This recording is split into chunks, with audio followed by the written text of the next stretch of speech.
वो दानाए सुबुल ख़त्मुर रसुल मौलाए कुल जिसने गुबारे राह को बख्शा फ़रोग़े वादी सीना। निगाहे इश्क व मस्ती में वही अव्वल वही आखिर, वही क़ुरआन वही फ़ुरक़ान वही यासीन वही ताहा। ईद मिलादुन्नबी सल्लल्लाहु अलैहि वसल्लम। तमाम आलम इस्लाम को ईद मिलादुन्नबी मुबारक। ईद मिलादुन्नबी सल्लल्लाहु अलैहि वसल्लम सिर्फ़ खुशी और अक़ीदत के इजहार का मौका नहीं, बल्कि सरवर कौनैन की सीरत को याद करने और अपने किरदार व अमल में आप सल्लल्लाहु अलैहि वसल्लम के आला अखलाक अपनाने का दिन भी है, क्योंकि ये आप ही की ज़ात मुबारका है जो पूरी इंसानियत के लिए अखलाक, मोहब्बत, रहम, बर्दाश्त और हुस्न सलूक का बेमिसाल नमूना है, जिसकी सबसे बड़ी गवाही ख़ुद कुरान करीम ने दी है, जहाँ अल्लाह ताला का इरशाद है कि बेशक आप अजीम अखलाक के बुलंद मर्तबे पर फाइज हैं, क्योंकि आप सल्लल्लाहु अलैहि वसल्लम ने दुश्मनों के साथ बेअफ़ू दरगुज़र का मामला किया, कमज़ोरों और मोहताजों का ख्याल रखा, बच्चों से शफ़क़त फरमाई और बिला तफ़रीक़ हर इंसान के साथ इज़्ज़त व एहतराम से पेश आए।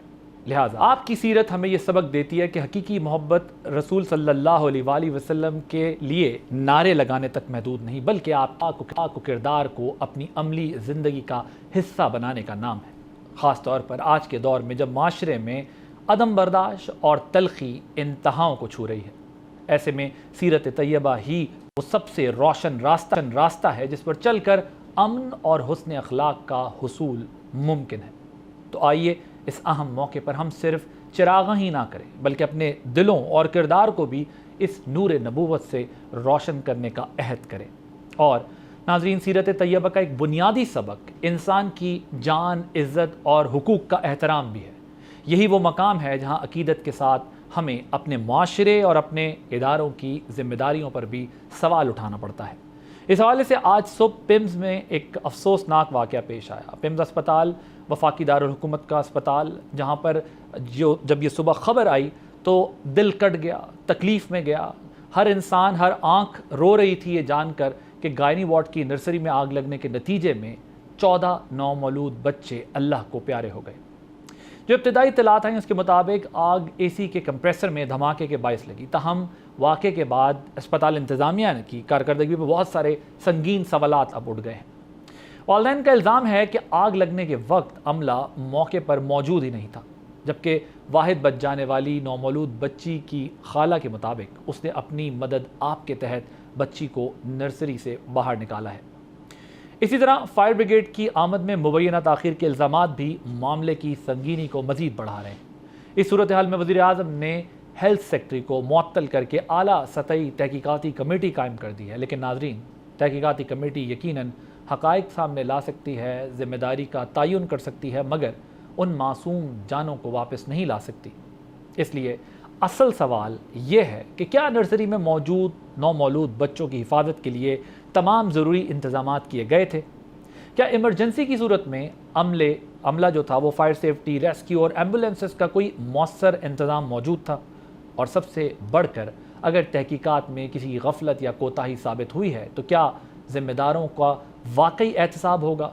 क्योंकि हमने देखा है कि यहाँ कमेटियाँ तो बनती हैं लेकिन एहतसाब नहीं होता। इसी पे बात करने के लिए हमारे साथ मौजूद हैं शैला रज़ा साहिबा, सीनियर लीडर हैं पाकिस्तान पीपल्स पार्टी की, मेंबर नेशनल असम्बली हैं। अहमद अवैस साहब सीनियर लीडर हैं पाकिस्तान तहरीक इंसाफ के। नासिर भट्ट साहब सेनेटर हैं PMLN के। आप तीनों को बहुत शुक्रिया। शैला साहिबा, आपसे गुफ्तगू का आगाज़ करूँगा। एक अफसोसनाक वाक़या आज पिम्स में पेश आया, बहुत ही तकलीफ़ दे, दिल खराश वाक़या था। फायर एंड सेफ्टी डिपार्टमेंट की जानिब से पिम्स इंतज़ामिया को ख़तरात के हवाले से कहा जाता है कि आगाह भी किया गया था। फायर सेफ्टी कंप्लाइंस सर्टिफिकेट हासिल करने के लिए एडवाइज़री भी दी गई थी, लेकिन उसके बावजूद एक अफसोसनाक वाक़या पेश आता है, कोई इंतज़ाम नहीं किया गया। क्या हम इस किस्म के वाक़यात को सिर्फ हादसा करार दे सकते हैं? बहुत शुक्रिया आदिल अब्बासी। सबसे पहले तो तमाम मुसलमानाने आलम को आज के दिन के जो है मुबारकबाद पेश करती हूँ। मुसलमानों के लिए सबसे बड़ा दिन है ये, हमारे नबी आका की आमद का दिन है। लेकिन आज सुबह जब हमने पहली ख़बर यही देखी तो यकीन करें उसके बाद कोई घर ऐसा नहीं होगा जिसने फ़ौरन नाश्ता बनाना शुरू कर दिया हो। जिसने ये ख़बर देखी होगी वो टीवी के साथ रुक गया, और बहुत देर तक हम तीन ही लोग थे घर में, हम में से कोई एक दूसरे से बात करके ये नहीं कह सका कि चाय बना दो या नाश्ता दे दो।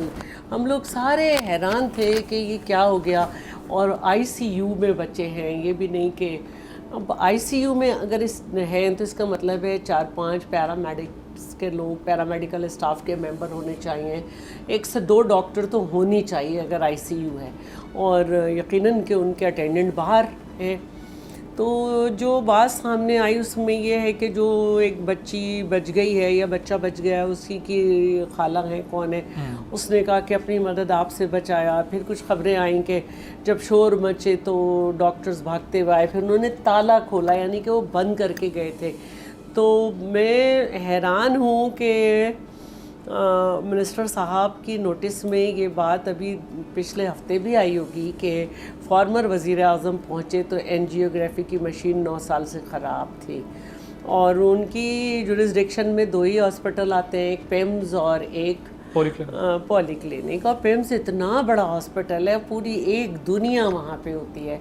तो इसका मतलब है कि वहाँ पे नंबर ऑफ़ स्टाफ भी ज़्यादा होना चाहिए।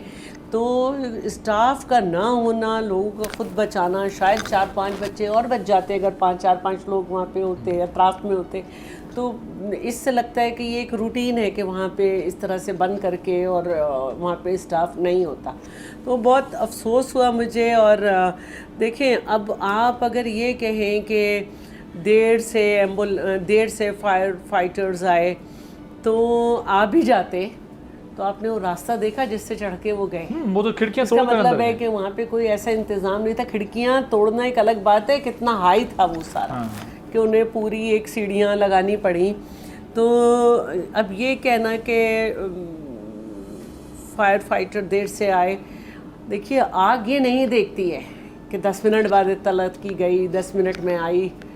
उसको जो सामान चाहिए फैलने के लिए, गद्दे, चादरें, देखिए इसमें अब दरवाजे, मॉडर्न दौर में शैला साहबा, मैं समझता हूँ कि ये चले फायर फाइटर्स आ जाते हैं, फायर फाइटिंग भी हो जाती है, लेकिन फायर एक्सटिंग्विशर और बड़ी टेक्नोलॉजी आजकल आप यूज़ कर सकते हैं। तो यूज़ करता ना, इसका मतलब है कि ना वहाँ पे स्टाफ था, और जब वो आया तो ये चीज़ें नहीं थी, या ये चीज़ें थी तो वो इसके ट्रेंड नहीं थे। तो ये बहुत बड़ा, लेकिन फैमिलीज बता रही है कि वहाँ कोई भी नहीं था। वो कहते हैं, वो फैमिलीज बता रही है वहाँ कोई भी नहीं था, वहाँ मतलब आग लगते के साथ ही जो कोई मर्डर था। अच्छा, इंटरनेशनल मीडिया ने भी, अहमद साहब, यही न्यूज़ बनाई है, इंटरनेशनल मीडिया की तरफ से किल्ड की टर्म भी यूज़ हुई है। ये मुझे बताएं कि क्या इस नेग्लिजेंस के जो मुर्तकिब में अफराद, इन नौमौलूद बच्चों के कत्ल का चार्ज भी लग सकता है? कवानीन में कोई स्पेस है? क्योंकि ये तो जिस लेवल की गफलत है, ये तो बेसिकली, ठीक कह रही हैं शैला साहबा, बेसिकली तो ये कत्ल ही है ना कोई इंतज़ाम हो, और वो फैमिलीज़ ये पिटती रह जाएं कि जब ये वाक़या पेश आया तो वहाँ कोई स्टाफ मौजूद नहीं था। ये इसमें कोई स्पेस है कानून में कि कोई सख्त सज़ा मिल सके इस मसले पर, कमेटियाँ बनने के अलावा? मैं आपको अर्ज करूँगा, देखिए ये इतनी बड़ी, इसकी नेग्लिजेंस इसको नहीं कहेंगे, इसको क्रिमिनल नेग्लिजेंस कहते हैं। हाँ। और आप ये देखिए कि ये कहना कि ये वो इमरजेंसी, उनकी वो जो फायर फाइटिंग की जो आती हैं, वहाँ पे गाड़ियाँ आई, वो लेट आ गई, फलां हुआ फलां।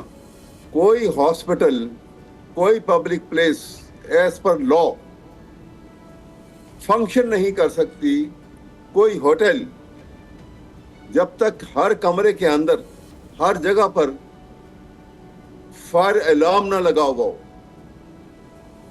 और वो इतना सेंसिटिव होता है फायर अलार्म कि धुआं भी अगर जरा वो उस तक पहुंच जाता है ना, तो वो फौरन सारे पूरे इंस्टीट्यूशन के अंदर, पूरी इमारत के अंदर वो अलार्म जो है वो शोर डाल देता है।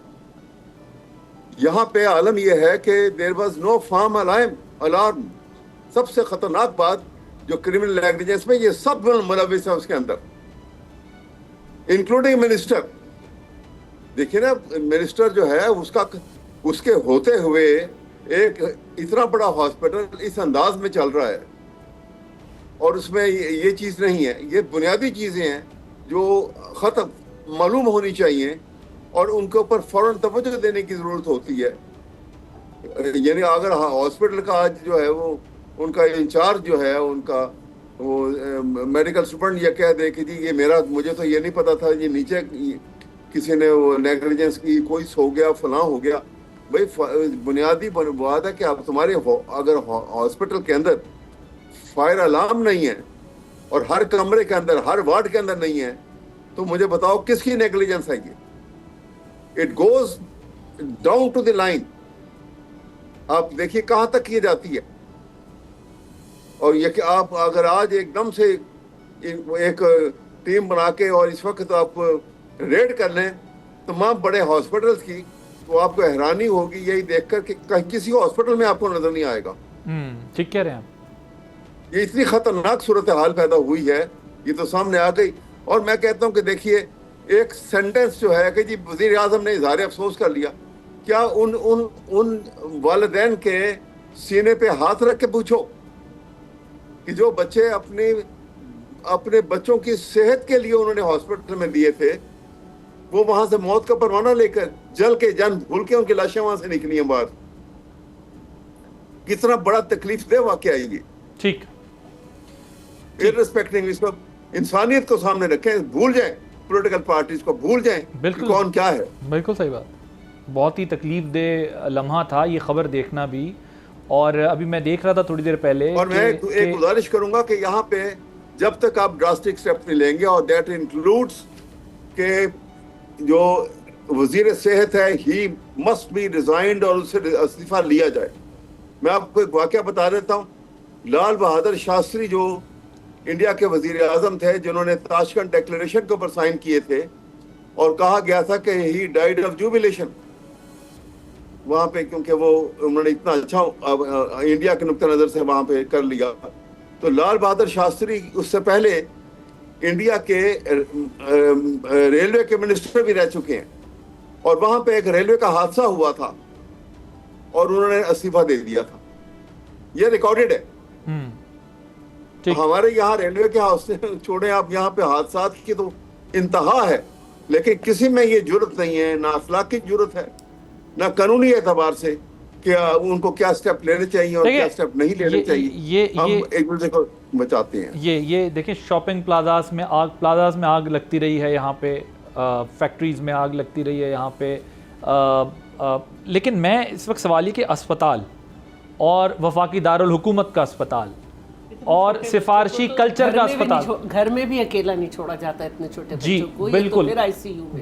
बिल्कुल ठीक कह रही हैं आप कि अस्पताल के अंदर इस तरह आग लगना, इतनी देर बाद रिस्पांस आना, खुद अंदर मैं बार बार ये बात कर रहा हूँ, ठीक है कि फायर ब्रिगेड तो आई, जब आई लोग आए उन्होंने किया, लेकिन अंदर कोई इंतज़ाम ना हो। क्या वेट किया जाए कि जी पिम्स के आसपास या किसी बड़े अस्पताल के आसपास ट्रैफिक जैम हो, फायर ब्रिगेड की गाड़ी आए, तो फिर अंदर क्या इंतज़ाम था? इस अस्पताल में सिवाय सिफारिश के बेड नहीं मिलता। अगर आपकी वाकफियत है तो ठीक है, नहीं है तो लाइनों में खड़े रहें। और दवाइयाँ नहीं मिलती, ये सबको पता है। ये कोई ऐसी चीज़ नहीं है जो मैं कोई नई चीज़ बता रहा हूँ, ये रोज़ डिस्कस हो रही होती है।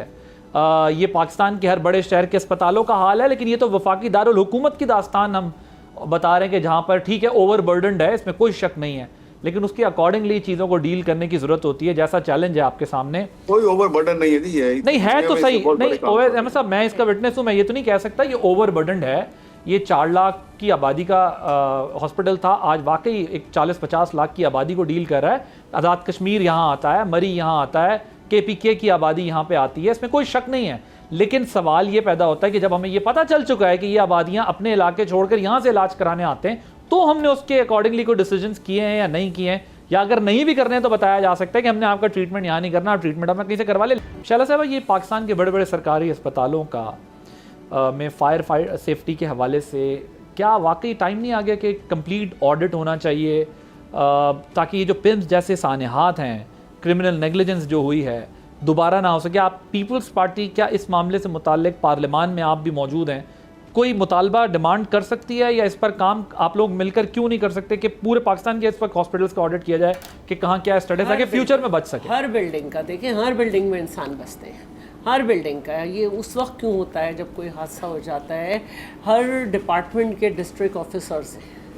और देखें, ये मुझे अफसोस इस बात का है, क्योंकि मैं ख़ुद भी एक दफ़ा पिम्स गई थी, तो बहुत बड़ा हॉस्पिटल है, बड़ा क्राउडेड था, लेकिन ज़ाहिर है एज MNA गई थी, बहुत अच्छे डॉक्टर्स हैं वहाँ के, बहुत अच्छा सब कुछ। लेकिन मेरे ख्याल में जब आपको पूरे कश्मीर से और पेशावर केपी से और जगह से लोग आ रहे हैं तो एक हॉस्पिटल या तो बढ़ाएं या उसका स्टाफ बढ़ाएं। बहुत बड़ा हॉस्पिटल था, मैं परेशान हो रही थी कि मैं अगर MNA ना होती मेरा कभी नंबर ना आता। मैं आपसे एग्री करता हूँ, बड़े कॉम्पिटेंट डॉक्टर्स हैं, लेकिन आप देखिए डॉक्टर्स का भी मैं आपको बताऊँ, डॉक्टर से बात करें वो बेचारे OPD करते हैं और वो कहते हैं हम ये तो कर सकते हैं कि OPD में तवज्जो से देख लें, लेकिन फिर कमरे एडमिट होना, ट्रीटमेंट फर्दर, मेडिसिन, वो हम बहुत हैरान हुई थी, शॉक्ड हुई थी जब मुझे पता चला कि फॉर्मर वज़ीर आज़म को जब ले जाया गया तो पता चला कि 9 साल से एंजियोग्राफी की मशीन ख़राब है। तो एक आम मरीज़, इसका मतलब है बग़ैर एंजियोग्राफी के जाता है वहाँ पे, अगर किसी को रिकमेंड किया जाता है कि आप एंजियोग्राफी कराएं तो इसका मतलब है वो प्राइवेटली करा रहा है। जो अफोर्ड नहीं कर सकते वो क्या कर रहे हैं, फिर यही कर रहे हैं ना, बेचारे इधर उधर के धक्के खा रहे हैं। PIMS के पेशेंट भी बाय द वे बाहर से मेडिसिन लाते हैं, तो ड्रिपें हाथ में होती हैं, एक बेड पे 3-3 बंदे होते मैं हैं। आपको एक बात बताऊं, बहुत सारी जगह पे मैं समझती हूँ कि बजट जब जाता है आपका जो आपके मुख्तलिफ हॉस्पिटल्स में, तो उसकी अकाउंटेबिलिटी को थॉरोली करना चाहिए। कौन सी दवाएं हैं, किस नंबर की दवाएं हैं, कैसे सिरिंज इस्तेमाल हो रही हैं, क्या हो रहा है, बड़ा मुश्किल काम है। लेकिन आपके डिस्ट्रिक्ट ऑफिसर्स किस लिए होते हैं, सेक्रेटरीज किस लिए होते हैं? इसीलिए होते हैं आपके मिनिस्टर को 2 हॉस्पिटल की रिपोर्ट नहीं मालूम कि 2 हॉस्पिटल उसकी जुरिसडिक्शन में, उसकी मशीनरीज मुख्तलिफ डिपार्टमेंट की आउट ऑफ ऑर्डर है, क्या है, उसको ये पता होना चाहिए, उसको समझना चाहिए। वो ख़ुद कहते हैं कि हमारे यहाँ हेल्थ केयर नहीं है, सिक केयर है, तो सिक होके भी जो गए तो वो ये हुआ उनके साथ। 22 बिलियन जो है वो पिछले 3 सालों में स्पेंडिंग हुई है PIMS के ऊपर। अब ये तो ऑडिट होना चाहिए, पता चलना चाहिए कि कैसे हुई है, कहाँ हुई है, क्या किया गया। नासिर भट्ट साहब PMLN के सेनेटर हैं और उन्होंने कमिटमेंट की थी प्रोग्राम में आने की, लेकिन अभी उनका नंबर बन जा रहा है और वो जो है वो इस वक्त उनसे रब्ता भी नहीं हो पा रहा। हालांकि वो बड़े रेगुलर शोज में अपेयर होते हैं, हमारे पास भी होते हैं, लेकिन आज वो जो है उनका अभी नंबर बंद है। वो कमिटमेंट करके जो है वो पता चल गया कि गवर्नमेंट का काम है बजट एलोकेट करना। अब फाइनली वो किस तरह, किस मरहले पे, कैसे यूटिलाइज हो रहा है, नहीं, अकाउंटेबिलिटी नाम की तो थे कि कोई चीज़ नहीं है एग्जिस्ट करती, फंड चले जाते हैं, फिर नहीं पता होता कहाँ गए, क्या हुआ है। ये पूरे पाकिस्तान की दास्तान है। लेकिन अब क्या करना है सवाल ये, और आप बिल्कुल ठीक कह रही हैं, इंसान हर जगह बसते हैं, लेकिन ज़रा एक लम्हे के लिए सोचें, नो मौलूद किसी का मासूम, यानी अभी मैं ऐसी दास्तानें सुन रहा हूँ उस हॉस्पिटल से जो आ रही हैं कि एक फैमिली के बारे में बताया कि उनकी जो बच्चा है उसकी माँ अभी भी एडमिट है, वो भी इमरजेंसी में है, उसको पता भी नहीं है कि उसके बच्चे के साथ ये हो गया। तो अब वो उसको बता भी नहीं पा रही फैमिली इस तकलीफ में कि उसको बताएंगे क्या। 15 बच्चे आपके यहाँ ऑल ऑफ सडन तो ये कुछ वाकयात ऐसे होते हैं, जैसे 16 दिसंबर का सानिया पेशावर का जो था वो दिल खराश वाकया, उसके बाद हमने एक्शन किया। तो मेरा ख्याल है ये हेल्थ पर वो दिन आ गया है जो बच्चों के साथ ये वाकया, एक अफसोसनाक वाकया पेश आया था ज़िंदगी का। अब हमें, जिस तरह हमने 16 दिसंबर में दहशतगर्दी के खिलाफ रिएक्ट किया था, हमें हेल्थ के सब्जेक्ट को भी इसी संजीदगी से रिस्पॉन्ड करना चाहिए कि जहाँ पर बड़े बड़े चैलेंजेस हैं। अहमद साहब, इस वाक़े से सबक सीखते हुए आप फौरी तौर पर क्या सजेस्ट करते हैं, क्या स्टेप्स लेने चाहिए? जिस तरह मैंने आपसे कहा कि जिस तरह दहशतगर्दी के, मैं आपको एक और चीज़ भी बताना चाहता हूँ कि बड़े इंटरेस्टिंग फिगर्स हैं इन अ वे कि लोग दुनिया में रोड एक्सीडेंट से ज़्यादा मरते हैं एज़ कम्पेयर टू टेररिज्म के। तो रोड एक्सीडेंट, रोड सेफ्टी पे ज़्यादा फोकस जो है वो करने की ज़रूरत है। लेकिन अनफॉर्चुनेटली इंटरनेशनल कम्युनिटी की भी मैं बात कर रहा हूँ, उनका फोकस इस चीज़ पे ज़्यादा होता है कि यार आप जो है वो टेररिज्म से कैसे निपटना है। सो ये these are the serious challenges ahead. हमें इस मसले को बेस बनाकर इससे कैसे निपटना चाहिए ताकि एक प्रेसिडेंट सेट हो सके और फ्यूचर में इस किस्म के वाकयात से बचें। मैं बताता हूँ आपको, ये मैंने जैसे भी आपसे अर्ज की, ये इतना हौलनाक वाकया हुआ है और आई ओपनर भी है। देखिए यहाँ पर इसमें ये ऐसी नेग्लिजेंस है जिसमें कोई एक आदमी को मुर्द इल्जाम नहीं ठहरा सकते आप। ठीक बात। ये किसी एक डॉक्टर को भी नहीं ठहरा सकते। ये उसके पूरे स्ट्रक्चर में पूरी एडमिनिस्ट्रेशन इसमें शामिल है, उसके बनाने वाले, उस पे जो उसके जो इंचार्ज हैं, जो taking care of the whole hospital, कि उसके इक्विपमेंट पूरा है, उसकी जो नेसेसरी अरेंजमेंट है। कोई हॉस्पिटल, आप फिर लॉ मिनिस्ट्री भी बीच में, इसलिए मैं बार बार आपसे कह रहा हूँ लॉ मिनिस्ट्री इसलिए आती है, कोई हॉस्पिटल का स्ट्रक्चर पास नहीं हो सकता कि उसका इंस्पेक्शन, एक टीम होती है वो इंस्पेक्शन करती है कि ये सारी रिक्वायरमेंट पूरी है। और कोई हॉस्पिटल में अगर ये बुनियादी रिक्वायरमेंट जो फायर अलार्म की है, अगर वो नहीं है कहीं पर, और यह खराब है या किसी ने उसको ख्याल ही नहीं किया, तो आप वहां पे उस कमरे में एक मरीज को भी नहीं रख सकते। ये तो देखिए, ये इतनी बड़ी नेग्लिजेंस है। देखिए ना, ये तो हो गया कि जी रात को सोए पड़े, सारे सोए पड़े थे, डॉक्टर समेत सब लोग सोए पड़े थे, किसी को पता नहीं लगा। लेकिन अगर फायर अलार्म बोलता तो उसकी आवाज इतनी होती कि पूरा का पूरा हॉस्पिटल गूंज उठता और उसी वक्त उठ जाते प्रॉम्प्टली। ये 9 मालूम बच्चे थे, इनको फौरन बचाया जा सकता था। ये सिर्फ हमारी हॉस्पिटल की एडमिनिस्ट्रेशन की नेग्लिजेंस की वजह से वो उन बेचारों की जो है वो लुकमा अजल बने हैं और इस मिजरेबल तरीके से। मैं मतलब इससे भी अगली एक बात और करना चाहता हूँ। बिल्कुल आप सिस्टम को यू राइटली सेड सो कि ये चीज़ें इन प्लेस होनी चाहिए थी, फायर एक्सटिंग्विशर होने चाहिए थे वहाँ पे। मैं इससे भी अगली बात कर रहा हूँ, स्टाफ कहाँ था? और अगर आग लग गई थी, ये बात तो पता चल गई होगी ना, बुझा सकते थे, नहीं बुझा सकते थे, ये तो चले इस पर हम बात कर रहे हैं, ये और इशू है। लेकिन वो स्टाफ किधर था? अब अनफॉर्चुनेटली मुझे ये कहना नहीं चाहिए मगर ये बात सख्त है कि सिर्फ वो नौमौलूद निशाना बने ना, इसका मतलब जो कोई 1 आध 2 लोग थे वो भी भाग गए ना वहां से। एक वाकया बताऊं आपको, हमारे यहाँ पे स्टाफ का तो आलम ही कोई नहीं। रात को जो ड्यूटी पे डॉक्टर होते हैं वो अपने कमरे में जाके सो जाते हैं।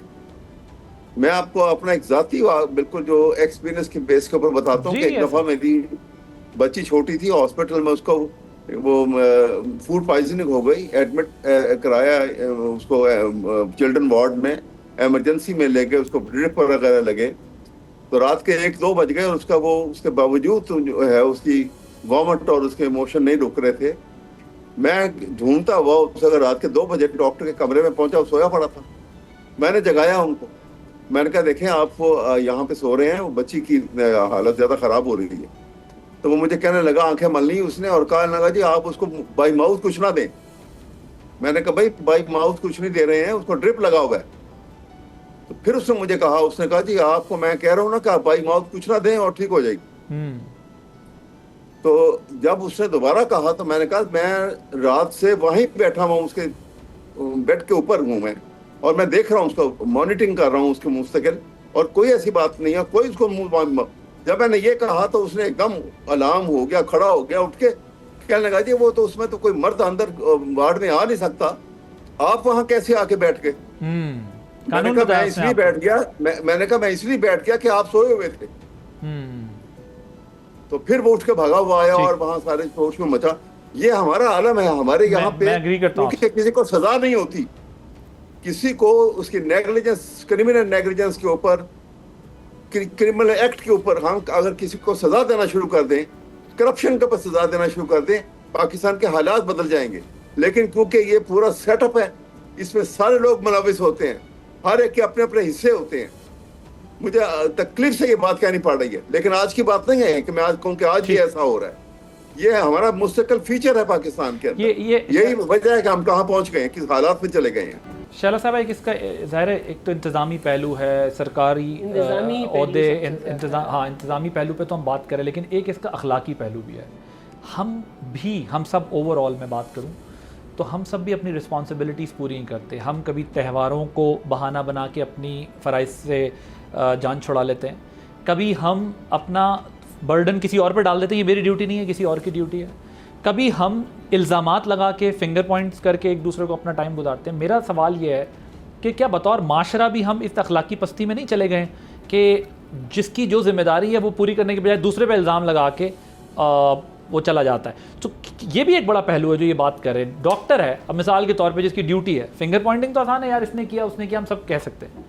जिसकी ड्यूटी है या जो पैरामेडिक होगा वहाँ पे, अगर वो वहाँ मौजूद नहीं है, इसलिए ज़रूरी नहीं है, मैं आपको क्लियर कट बात करना चाहता हूँ कि उसके लिए कोई हुकूमत ही चाहिए जो उसको समझाए ये बात, या मीडिया ही चाहिए जो उसको बात समझाए। लेकिन क्या अखलाकी पस्ती का हम शिकार नहीं हो चुके कि अपनी जिम्मेदारी से बरी ज़िम्मा होते हैं? आप बिल्कुल सही कह रहे हैं। गवर्नमेंट हॉस्पिटल्स का हर जगह बहुत बुरा हाल है, और उसमें मैं खुद अभी थोड़े दिन पहले कराची में किसी को लेकर गई थी। डॉक्टर साहब बहुत अच्छी तरह मिले, सब कुछ, लेकिन जो आम आदमी था वो जो खड़ा हुआ था काउंटर के सामने, तो मैं आपको बताऊं सारा जो काउंटर के पीछे स्टाफ था वो यूँ बैठा हुआ था ऐसे। और मैंने भी जब उनसे कहा कि डॉक्टर कहाँ हैं, तो उन्होंने मुझे देखा नहीं। फिर मैंने काउंटर को अपने मोबाइल से खटखटाया, जब भी उन्होंने सिर्फ यूँ किया मुझे यूँ हो गए। मतलब ना हमें किसी की सुननी है, ना देखना है ना बोलना है, वो तो फिर वो डॉक्टर का स्टाफ खुद आ गया और उन्होंने मुझे ले गए वो। लेकिन हर जगह बहुत बुरा हाल है। देखिए गवर्नमेंट का काम है और मिनिस्टर भी हर वक्त वहाँ पे खड़े होकर लोगों की ड्यूटी नहीं लगा सकता। आपको सैलरी मिल रही है, आपकी ड्यूटी लगी हुई है, आपको वहाँ पे होना है। हाँ, जो गलती है वो बिल्कुल ये है कि कंस्ट्रक्शन होते वक्त ये क्यों नहीं ख्याल हुआ कि कहाँ से फायर ब्रिगेड आएगी, कहाँ से उसकी एक्सेस होगा, और कंस्ट्रक्शन होते वक्त ये हॉस्पिटल की एडमिनिस्ट्रेशन कहाँ है जो ये नहीं सोच रही कि किसी वक्त आग लगी तो क्या होगा। पॉलिटिकल अपॉइंटमेंट्स भी होती हैं, अकाउंटेबिलिटी की भी कोई टेंशन नहीं होती, लाइकिंग डिसलाइकिंग पे भी लोग लगते हैं। बात नहीं है। देखें जो डॉक्टर्स वगैरह हैं अब तो वो सब पब्लिक सर्विस कमीशन और फेडरल कमीशन से ही आते हैं, और पैरामेडिक्स को भी जो है सारा देख के रखा जाता है। बिल्कुल असल बात ये होती है आपकी ओनरशिप अपनी ड्यूटी से वो क्या है कि आप कितनी देर आपने, मतलब मैं कह रही हूँ ना कि ये जो जिस उम्र के ये बच्चे हैं, 1 दिन 2 दिन 4 दिन 6 दिन, इनको तो घर में भी अकेला नहीं छोड़ा जाता। घर का नहीं, मगर मैं बैठा होता बता कह रहा हूँ, मैं ये इनकी अपॉइंटमेंट पे नहीं कह रहा। बाद इंसान डॉक्टर पे भरोसा करता है। पॉलिटिकल अपॉइंटमेंट से मुराद मेरी ये है कि आप ईडी किसी ऐसे बंदे को बना देते, बेशक वो एक सिस्टम से होके आते हैं, लेकिन आप ईडी किसी ऐसे बंदे को बना देते हैं जो आपसे करीब हो, मुझसे करीब हो, उससे करीब हो। आप ईडी उसको नहीं बनाते जो शायद कॉम्पिटेंट, वो उतना कॉम्पिटेंट भी है कि नहीं है। अपने स्टाफ को चेक करना, यानी कितने लोग उस दिन अटेंडेंस देखी जाए, कितने लोगों ने।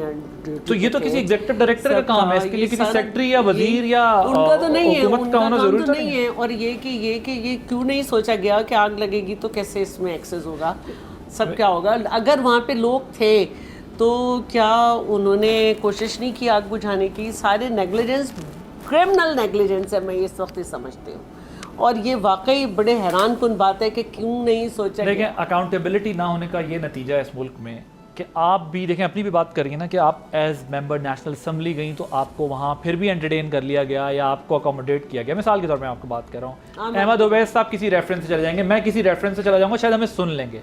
अदरवाइज हम तीनों भी अभी अगर जाएं, हमें इस मुल्क में कुछ ना कुछ बहरहाल स्टेटस है जिस पर हम खड़े हुए हैं, हम भी जाएं तो हमें कोई रिस्पांस नहीं मिलेगा।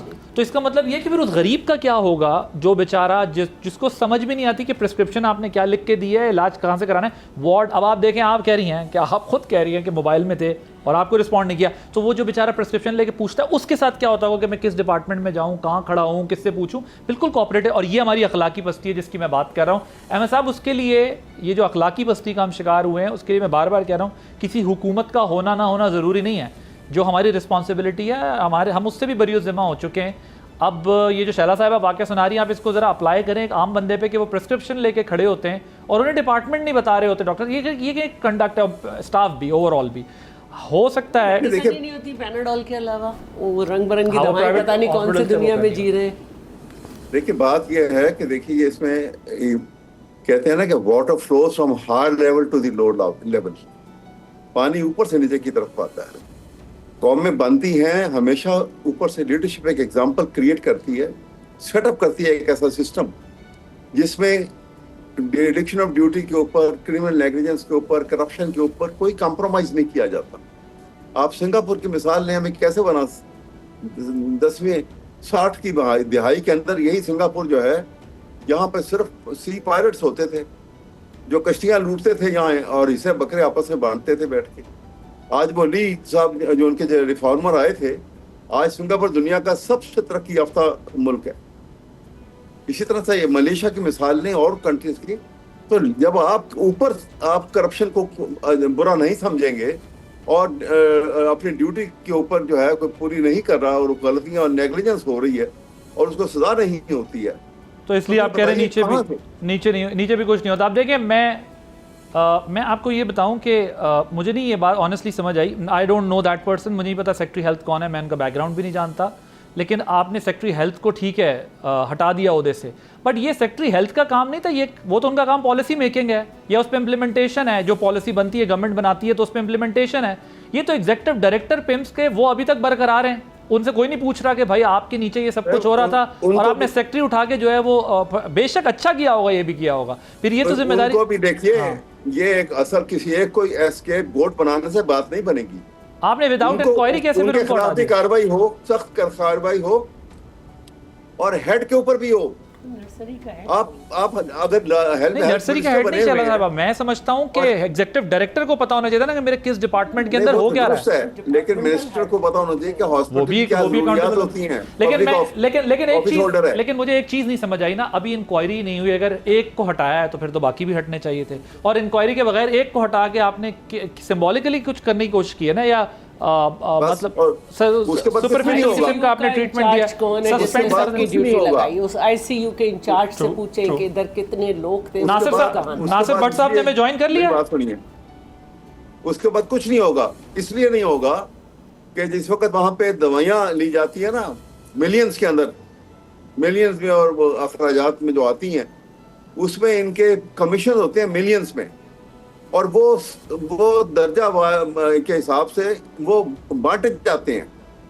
लिहाजा एक दूसरे के सब जो है वो प्रोटेक्ट करेंगे। आप देखिएगा वो रिपोर्ट चल जाएगी प्राइम मिनिस्टर के पास, और उसके बाद ये खत्म हो जाएगा। समझना चाह रहा हूँ ना, कुछ किसी डॉक्टर के आप शिकायत करने पूरा पीएम में निकल आएगा, एक लॉयर के साथ कुछ करें पूरे लॉयर्स निकल आएंगे। ये एक सिस्टम बन गया है। हाँ, ये ठीक बात है, लेकिन असल सवाल ये है ना कि मैं तो ये समझना चाह रहा हूँ कि अगर सेक्रेटरी हेल्थ की नेग्लिजेंस बगैर इंक्वायरी के समझ आ गई है तो फिर तो बाकी भी बगैर इंक्वायरी के समझ आ जानी चाहिए। और ठीक हटाया आपने, अगर आपने ऐसा किया, आप समझते हैं कि उनके नीचे मातहत ये सब कुछ था, ठीक किया, लेकिन बाकियों को कैसे, बाकियों को इंक्वायरी के बाद हटाएंगे? तो ये भी एक मेरा ख्याल है सुपरफिशियल टाइप चीज़ है हमारे मुल्क में जो होती है, यार फिलहाल लोगों का गुस्सा ठंडा करो और जब चीज़ें ठीक हो जाएं फिर वो होगा। लेकिन असल रूट कॉज जो है उसको एड्रेस करने की ज़रूरत है। स्टाफ नर्सरी का, आईसीयू का हेड कौन था, एग्जीक्यूटिव डायरेक्टर को क्यों नहीं पता था कि ये चीज़ें नहीं हैं, और जो मैं बात कर रहा हूँ कि लाइकिंग डिसलाइकिंग वाली, वो ये फिर होती है अनफॉर्चुनेटली कि आप बेशक प्रोसेस से हायर हो जाते हैं लेकिन बड़ी पोस्टिंग्स तो फिर आपको ये देख के मिलती हैं। तो ये देखने की ज़रूरत है, क्योंकि अगर ये वाक़या ना होता तो शायद आज हम ये सब बात ना कर रहे होते। बाकी पिम्स के ऊपर रोज़ कोई ना कोई दास्तान बनती होती थी, लेकिन मासूम बच्चों की जानों के नतीजे में जो है ये वाक़या अब जो है वो इंटरनेशनल हेडलाइन बन गया, और इस किस्म के वाक़यात से बचने के लिए जो है वो खुसूसी इक़दामात करने की ज़रूरत है, सिर्फ बयानात नहीं। और ये हमारी कौमी गफलत और हमारे मिजाज का हिस्सा है, ये जो वाक़यात हमें दिखते हैं। और ये एक वाक़या नहीं है, ऐसे कई वाक़यात हमें पाकिस्तान के अंदर दिख रहे हैं जहाँ मासूम बच्चों के साथ ज़्यादती भी हो रही है, कत्ल भी हो रहे हैं, और जो है वो कोई इंसाफ भी नहीं मिल रहा उन लोगों को। तो एक तकलीफ़ दे लम्हा है। बहरहाल मैं शुक्रगुज़ार हूँ आप दोनों का, अहमद उवैस साहब आपका, शैला रज़ा साहिबा आपका। और आज रबीउल अव्वल के दिन एक खुशी का दिन है, एक मुसलमानों के लिए, बल्कि कायनात के लिए, बल्कि तमाम आलम के लिए जो है एक बहुत बड़ा दिन है। रसूलुल्लाह सल्लल्लाहु अलैहि वसल्लम मौसने इंसानियत हैं, और उनकी दिन की आमद पर जो अखलाकियात उन्होंने हमें सिखाई, जो दर्स उन्होंने हमें दिया, हम मुसलमान उससे बहुत पीछे हैं, बहुत पीछे हैं और बहुत पीछे हैं। हमें जो है वो उनके अस्वाए हुस्ना, उनकी अखलाकियात, उनके दिए हुए जो अहकामात हैं उस पर अमल करने की कोशिश करनी चाहिए। उम्मीद करता हूँ कि इस वाक़े के नतीजे में ज़ाहिर है कुछ ऐसे चेंजेस ज़रूर आएंगे कि जिससे हम आने वाले दिनों में इस किस्म के हौलनाक, तकलीफ़ दे, दिलखराश वाक़यात से बच सकें। आदिल अब्बासी को इजाज़त दीजिए, अल्लाह हाफ़िज़।